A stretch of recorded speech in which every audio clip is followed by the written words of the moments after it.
வணக்கம். உங்க வீட்ல பெண் குழந்தைகள் இருக்காங்களா? அவங்களோட எதிர்கால படிப்பு, கல்யாணம் இதையெல்லாம் நினைச்சு எப்படி பணம் சேர்க்க போறோம்னு ஒரு சின்ன கவலை உங்க மனசுல இருக்கா? சரி, கவலையை விடுங்க. ஏன்னா இன்னைக்கு நாம பார்க்க போறது ஒரு மிக முக்கியமான விஷயத்தை பத்தி. தமிழ்நாடு அரசின் முதலமைச்சரின் பெண் குழந்தை பாதுகாப்பு திட்டம். இது ஏதோ பேருக்கு இருக்கிற திட்டம் கிடையாதுங்க. நம்ம வீட்டு பெண் குழந்தைகளின் எதிர்காலத்தையே மாத்தக்கூடிய ஒரு அற்புதமான வாய்ப்பு. இந்த திட்டத்துல என்னென்ன நன்மைகள் இருக்கு, இதை எப்படி சுலபமா பயன்படுத்திக்கலாம் அப்படிங்கறத பத்தி தான் இந்த பதிவுல நாம ரொம்ப தெளிவா பார்க்க போறோம். வாங்க நேரா விஷயத்துக்கு போவோம். 3,00,000 ரூபாய். ஆமாங்க, நீங்க கேட்டது சரிதான். இது ஏதோ கவர்ச்சிகரமான விளம்பரமெல்லாம் கிடையாது. உங்க பெண் குழந்தைகளின் எதிர்காலத்துக்காக அரசாங்கம் கொடுக்க காத்திருக்கும் ஒரு பெரிய முதிர்வு தொகை இது. உங்க பாப்பாவுக்கு சரியா 18 வயசு ஆகும்போது அவங்களோட உயர்கல்விக்கோ அல்லது திருமண செலவுக்கோ இந்த 3,00,000 ரூபாய் வரைக்கும் உங்க கைக்கு வரும்பு சொன்னா அது எவ்வளவு பெரிய ரிலீஃப் இல்லையா? சரி, இது எப்படி சாத்தியம்? அரசாங்கம் எப்படி இதுல முதலீடு செய்றாங்க? வாங்க சொல்றேன். இந்த முதலீட்ல 2 வகை இருக்குங்க. உங்க வீட்ல ஒரே ஒரு பெண் குழந்தை மட்டும் இருக்காங்கன்னா அது திட்டம் 1.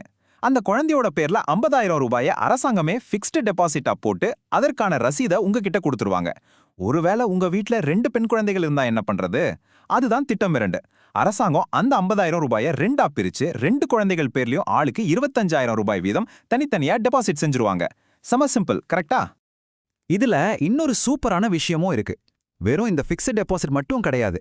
உங்க குழந்தைக்கு 6 வயசு ஆனதுல இருந்து அவங்களோட வருஷாந்திர படிப்பு செலவுக்கு ஒரு சப்போர்ட்டா இருக்கட்டுமேனு ஒவ்வொரு வருஷமும் 1,800 ரூபாய் ஊக்கத்தொகையும் அரசாங்கம் கொடுக்கறாங்க. அதாவது ஒரு பக்கம் உங்க ஃபிக்ஸட் டெபாசிட் வருஷக்கணக்கா வளர்ந்துகிட்டே இருக்கும், இன்னொரு பக்கம் ஸ்கூல் படிப்புக்கும் வருஷம் உதவி கிடைக்கும். கடைசியா குழந்தைக்கு 18 வயசு ஆகும்போது அந்த மொத்த வட்டியும் சேர்ந்து தான் அந்த 3,00,000 ரூபாய் வரையிலான தொகை உங்களுக்கு கிடைக்கும். சரி, இந்த சூப்பரான நிதியுதவி யாருக்கெல்லாம் கிடைக்கும்? இதற்கான தகுதிகள் என்னென்ன அப்படிங்கறத இப்ப பாப்போம். இதுல ஒரு 4 முக்கியமான கண்டிஷன்ஸ் இருக்கு, கொஞ்சம் கவனமா கேட்டுக்கோங்க. முதல் பாயிண்ட், குடும்பத்துல 1 அல்லது அதிகபட்சம் 2 பெண் குழந்தைகள் மட்டும்தான் இருக்கணும். 2வது, குடும்பத்துல ஆண் குழந்தை இருக்கவே கூடாது. 3வது, குடும்பத்தோட ஆண்டு வருமானம் 1,20,000 ரூபாய்க்குள் 1,20,000 ரூபாய் இருக்கணும். 4வது, ரொம்ப முக்கியமான விஷயம், பெற்றோர்ல யாராவது ஒருத்தர், அதாவது அப்பா அல்லது அம்மா கட்டாயம் குடும்ப கட்டுப்பாடு செய்திருக்கணும். அவ்வளவுதாங்க. இந்த 4 தகுதிகளும் இருந்தா நீங்க தாராளமா இந்த திட்டத்துக்கு அப்ளை பண்ணலாம். இப்போ நான் சொல்ல போறத ரொம்ப உன்னிப்பா கவனிங்க. நிறைய பேர் இந்த தகுதிகளெல்லாம் இருந்தும் ஒரு சின்ன தப்பால இந்த பெரிய வாய்ப்பா கோட்டை விட்டுடுறாங்க. அது என்னன்னா டெட்லைன். உங்களுக்கு 2 பெண் குழந்தைங்க இருக்காங்கன்னா 2வது பெண் குழந்தை பிறந்து சரியா 3 வருஷத்துக்குள்ள நீங்க இந்த ஸ்கீம்காக அப்ளை பண்ணியே ஆகணும். இது ஒரு ரொம்ப கராரான விதி. அதனால ஒருவேளை உங்களுக்கு எலிஜிபிலிட்டி இருந்தா ஒரு நாள் கூட தாமதிக்காம உடனே அப்ளை பண்ற வேலையை ஆரம்பிச்சிடுங்க. அடுத்து டாக்குமெண்ட்ஸ். இதுக்கு விண்ணப்பிக்க என்னென்ன சர்டிஃபிகேட்ஸ் தேவைப்படும்னு பாத்துடலாம். அப்ளை பண்றதுக்கு ரொம்ப பெரிய லிஸ்ட் எல்லாம் இல்லைங்க. வெறும் 6 ஆவணங்கள் தான். பெண் குழந்தையின் பிறப்புச் சான்றிதழ், பெற்றோருடைய ஆதார் மற்றும் ரேஷன் கார்டு, வருமானச் சான்றிதழ், அப்புறம் இருப்பிடச் சான்றிதழ். இதெல்லாம் நாம ஈஸியா எடுத்துடலாம். ஆனால் 5வது ஆவணம் கொஞ்சம் கவனிக்க வேண்டியது, குடும்ப கட்டுப்பாடு சான்றிதழ். இதை நீங்க கட்டாயம் ஒரு அரசு மருத்துவமனையின் மூலமாக தான் வாங்கியிருக்கணும். கடைசியா ஆண் குழந்தை இல்லை என்பதற்கான சான்றிதழ். இந்த 6 டாக்குமெண்ட்ஸ் இருந்தா போதும், நாம அப்ளை பண்ண ரெடி. எல்லாம் ரெடி.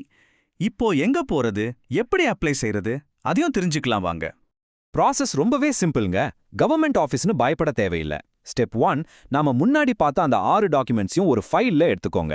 ஸ்டெப் 2, நேரா உங்க ஊருக்கு பக்கத்துல இருக்கிற இ-சேவா மையத்துக்கோ, பிளாக் டெவலப்மெண்ட் ஆஃபீஸ்க்கோ இல்லனா தாலுகா ஆஃபீஸ்க்கோ போங்க. ஸ்டெப் 3, அங்க இருக்கிறவங்க கிட்ட இதை கொடுத்தா அவங்களே ஃபில் பண்ணி சிஸ்டம்ல அப்ளை பண்ணிடுவாங்க. அப்ளை பண்ணதும் உங்களுக்கு ஒரு ரசீது கொடுப்பாங்க. அதை மட்டும் பத்திரமா வச்சுக்கோங்க. அதை வச்சு உங்க அப்ளிகேஷன் பாஸ் ஆயிடுச்சான்னு நீங்களே ஈஸியா ட்ராக் பண்ணிக்கலாம். அவ்வளவுதான், வேலை முடிஞ்சது. ஆனா இங்க ஒரு சின்ன ட்விஸ்ட் இருக்கு. இந்த பணத்தை வாங்குறதுக்கு அரசாங்கம் வச்சிருக்கிற 2 ரொம்ப முக்கியமான நிபந்தனைகள் என்ன தெரியுமா? இந்த ஸ்கீமோட உண்மையான ஹீரோவே இந்த ரூல் தாங்க. இந்த ஸ்லைட்ல இருக்கிற வாசகத்தை கவனிங்க. அந்த பெண் குழந்தை கண்டிப்பா 10ஆம் வகுப்பாவது பாஸ் பண்ணியிருக்கணும். அது மட்டும் இல்ல, 18 வயசு ஆவதற்கு முன்பு அந்த பெண்ணுக்கு திருமணம் ஆகியிருக்க கூடாது. யோசிச்சு பாருங்க, அரசாங்கத்தோட இலக்கு வெறும் பணத்தை அக்கவுண்ட்ல போடுறது கிடையாது. நம்ம ஊர்ல பெண் குழந்தைங்க குறைஞ்சபட்சம் 10வது வரையாவது படிச்சிருக்கணும். 18 வயசுக்குள்ள நடக்கும் குழந்தை திருமணங்களை முற்றிலும் ஒழிக்கணும். இதுக்காகத்தான் இப்படி ஒரு அருமையான செக் பாயிண்ட வச்சிருக்காங்க. இது நிஜமாவே ஒரு கேம் சேஞ்சர் இல்லையா? ஒரு பெண் குழந்தைக்கு நாம கொடுக்கிற உண்மையான சொத்து என்ன? அவங்களோட கல்வியும் சுதந்திரமும் தானே? கண்டிப்பா ஆமா. வெறும் பணத்தை மட்டும் சேமிக்காம ஒரு பெண்ணின் கல்வியையும் உரிமையையும் சேர்த்து பாதுகாக்கும் இந்த அருமையான திட்டத்தை தயவு செஞ்சு உங்களோட நிறுத்திக்காதீங்க. பெண் குழந்தைகள் இருக்கிற உங்க சொந்தக்காரங்க, நண்பர்கள் எல்லாருக்கும் இந்த விளக்கத்தை உடனே ஷேர் பண்ணுங்க. அவங்க எதிர்காலத்தை பாதுகாக்க நாமளும் ஒரு கருவியா இருப்போம். இந்த ப்ராசஸ்ல வேற ஏதாவது சந்தேகங்கள் இருந்தா மறக்காம கமெண்ட்ல கேளுங்க. இது போல பல பயனுள்ள தகவல்களை தெரிஞ்சுக்கொள்ள தொடர்ந்து இணைந்திருங்கள். நன்றி.